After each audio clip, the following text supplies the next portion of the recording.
What's something weird a guest did in your home and you didn't know how to react? Before we start with the first story, please hit a subscribe and ring the notification bell to stay updated with us. Number 10. Friend of mine had his buddy house sit for his family, and the buddy set up all the Christmas decorations in summer. I was so confused. But I'm Australian, and we have Smash in summer lol. It'd be like a Christmas in July here lol. I'm gonna be the weird guest here. My buddy asked me to cat sit for him, which I did every time he went out of town, even had my own key to his place. He collects eagle stuff, like you go into his apartment, and you're like, this dude really likes eagles. So I decided to go out and get those right-on pasta flags, numbered and flagged every eagle in his home, including shirts in the closet. It didn't quite get into triple digits, but it was close. He thought he'd gotten all of them down, but a couple weeks later, and a couple weeks after that, he'd send me a picture of one he'd missed. Number 9. My aunt, uncle, and my cousins took a vacation out to my area once, and we invited them over for dinner. I haven't seen them in years, so I don't know my cousins very well.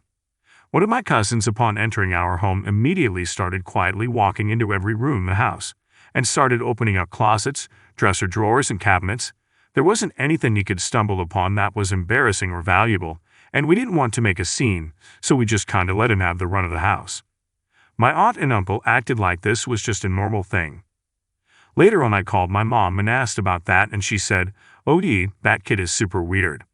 We have to lock all of our bedroom doors when he comes over. He tends to just riffle through people's personal lives. He doesn't take anything, he just likes to snoop. People are strange." Number 8. There was this guy my husband and I had met once before. We invited him over to watch a movie with us. We were new to the city, trying to make friends. He said he'd bring pizza. He brought a half-eaten pizza. He asked to use our laptop, was on FB the whole time, and proceeded to fall asleep in our living room recliner during the movie. It was an odd encounter.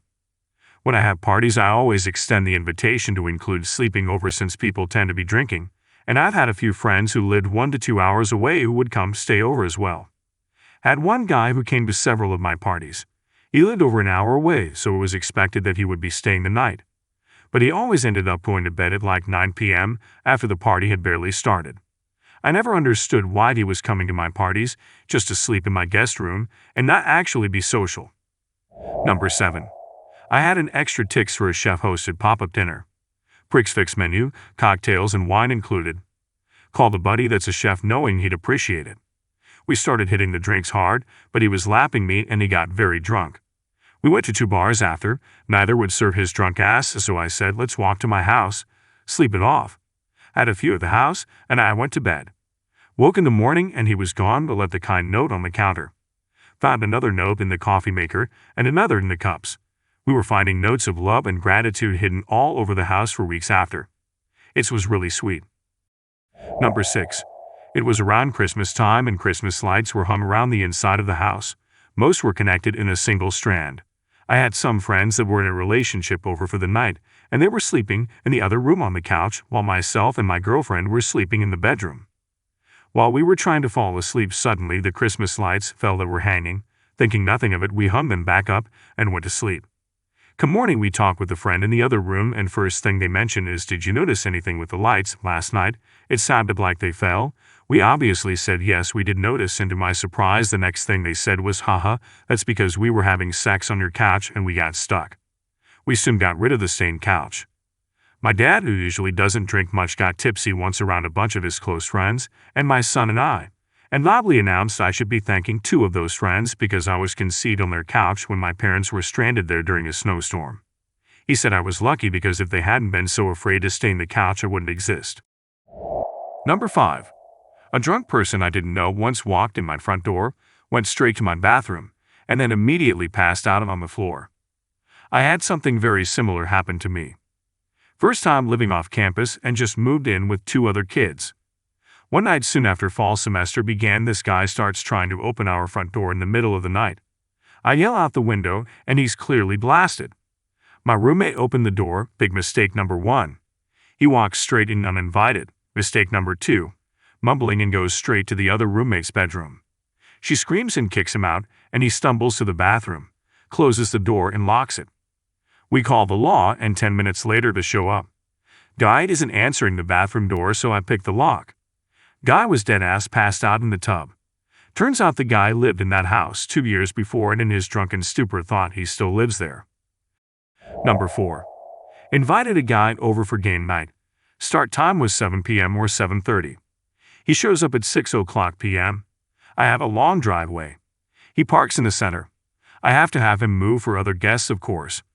He comes in the house and I try to gain insight into why he's here so early.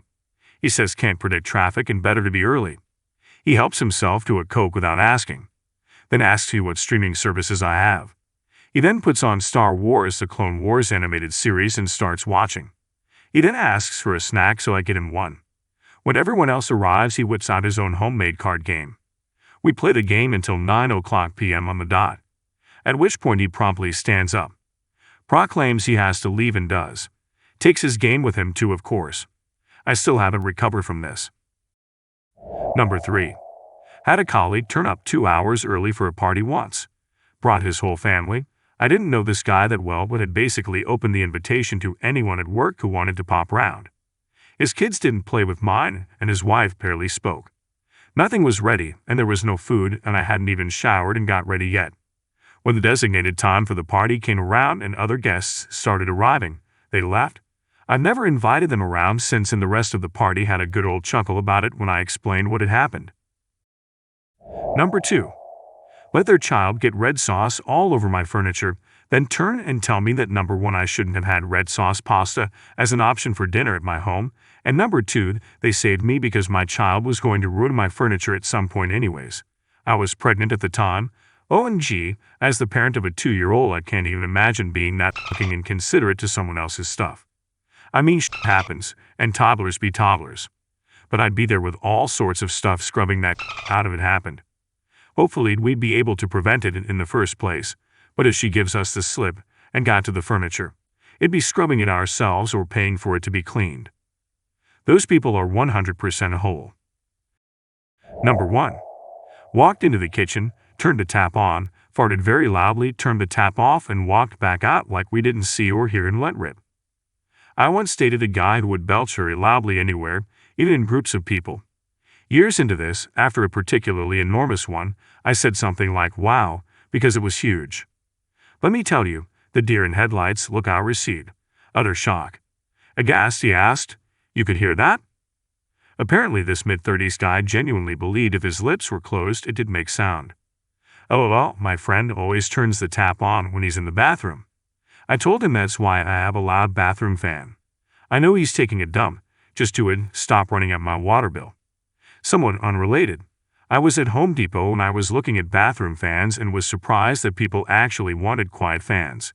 50% of the fan's job is ventilation and 50% is fart noise hiding. Alright folks, that's a wrap. If you like more of these stories, you can smash a like button. You can also share thoughts in the comments below. Don't forget to subscribe to the channel for more interesting stories every day. I'll see you in the next video.